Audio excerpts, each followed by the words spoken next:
हम लोग एक नया अध्याय प्रायिकता प्रोबेबिलिटी के बारे में अध्ययन करेंगे।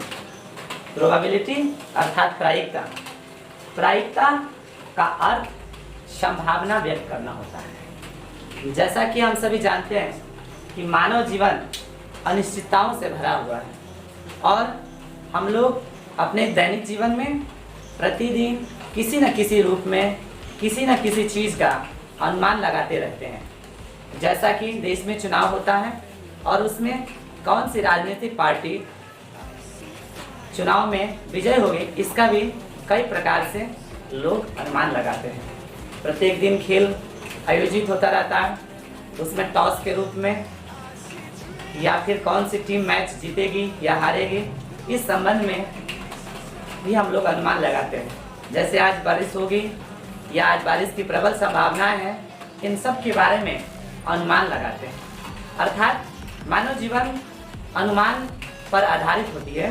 ठीक वैसे ही जब इन अनुमानों के बारे में अंकगणित का सहारा लेते हैं और अंकगणित के माध्यम से जब इन अनुमानों को व्यक्त करते हैं तो उसी का नाम होता है प्रायिकता। और प्रायिकता के बारे में हम उसके जो अनुमान लगाते हैं उन अनुमानों को अंकगणितीय रूप में विस्तृतीकरण होता है। आइए जानते हैं सबसे पहले प्रायिकता के परिभाषा के बारे में। तो जैसा कि यहाँ लिखा हुआ है, किसी घटना की अनिश्चितताओं को अंकगणित के रूप में निरूपित किया जाता है तो उसे प्रायिकता कहा जाता है। अर्थात जीवन में घटित होने वाली सभी घटनाओं के संभावनाओं के बारे में व्यक्त करना प्रायिकता कहलाता है। दूसरे रूप में हम लोगों ने लिखा है यहाँ पर, किसी घटना के होने की संभावना को प्रायिकता या संभाव्यता कहा जाता है।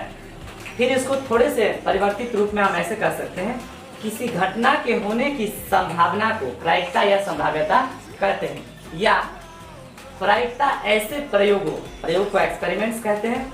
प्रायिकता ऐसे एक्सपेरिमेंट्स का अध्ययन है जिनके परिणाम के संबंध में कोई पूर्व घोषणा प्रोडक्शन नहीं किया जा सकता है। जैसा कि एक सिक्के को उछाला जाता है, इसमें चित या पट अर्थात हेड या टेल आएगी, इसकी पूर्व घोषणा तय नहीं रहती है। इसीलिए इन सभी के बारे में अध्ययन प्रायिकता कहलाती है। आइए अब प्रायिकता के संबंध में कुछ महत्वपूर्ण पदों के बारे में जानते हैं।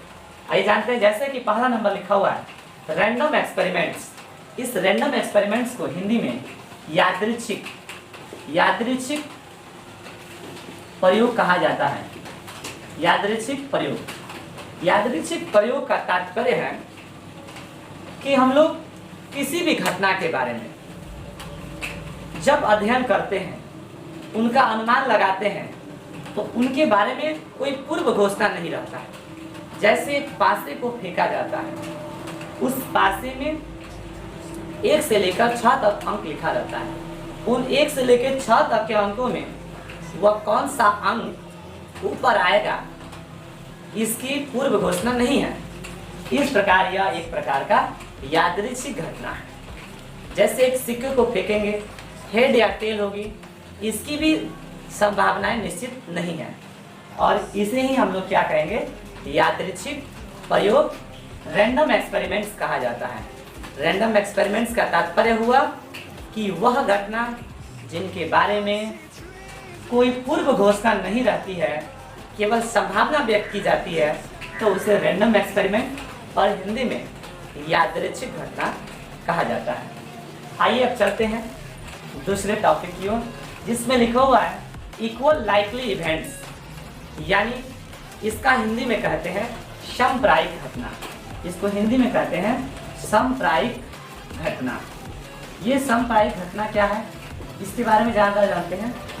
समप्रायिक घटना उन घटनाओं को कहते हैं जिनके घटित होने की संभावनाएं बिल्कुल समान होती है। जैसा कि एक की घटना दूसरी घटना से कम या अधिक नहीं होती। अगर उदाहरण के रूप में लें तो एक माँ से बच्चे का जन्म होता है, वह बच्चा या तो लड़का हो सकता है या वह बच्चा लड़की हो सकती है। ऐसी स्थिति में या संभावनाएं समान रहती हैं और यह समप्रायिक घटना का उदाहरण है। और दूसरा उदाहरण ऐसे ले सकते हैं हम लोग कि मान लेते हैं कि एक सही और गलत प्रश्न का उत्तर की चर्चा की जाए। अर्थात एक विद्यार्थी से कहा जाए मैं एक प्रश्न बोलता हूं और उस प्रश्न का उत्तर आप सही और गलत में दीजिएगा, ट्रू और फॉल्स में। ऐसी स्थिति में वो बच्चा या तो सही बोलेगा या फिर गलत बोलेगा। अर्थात इसकी भी संभावनाएं क्या है, समान है। और ऐसी घटनाओं को समप्रायिक घटना कहा जाता है। फिर एक बार, समप्रायिक घटना ऐसी घटनाएं होती है जिसमें घटित होने की संभावनाएं बिल्कुल समान रहती है। आइए अब चलते हैं नेक्स्ट टॉपिक जो है सिंपल स्पेस लिखा हुआ है, जिसको प्रतिदर्श समष्टि या इस प्रतिदर्श समष्टि को समझने के लिए हम लोग कुल संभव परिणाम कहते हैं। कुल संभव परिणाम अर्थात किसी घटना के घटित होने की जो पूर्ण संभावनाएं होती हैं, जो सभी संभावनाएं होती है, उन्हीं को हम लोग प्रतिदर्श समष्टि या सैंपल स्पेस कहते हैं। जैसा कि उदाहरण के रूप में हम लोग समझते हैं एक पासा को, अर्थात डाइस को जब फेंकते हैं पासे को, तो इस पासे को फेंकेंगे तो इसमें क्या क्या आ सकता है, 1 2 3 4 5 एवं 6। अर्थात इस पासे को फेंकने पर यही 6 संभावनाओं में से कोई एक आएगा। इनमें से कोई एक ही नहीं एक बार आएगा।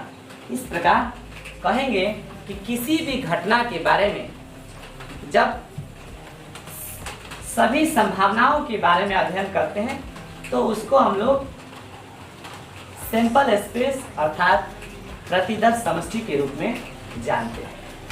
नेक्स्ट टॉपिक पर चलते हैं, जिसमें लिखा हुआ है इम्पॉसिबल इवेंट अर्थात असंभव घटना।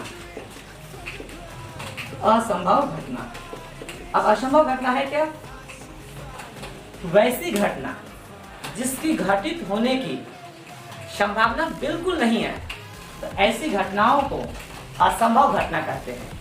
जैसा कि आप जानते हैं कि एक पासे को फेंकने पर 1 2 3 4 5 और 6 इन्हीं में से कोई एक अंक आएगा।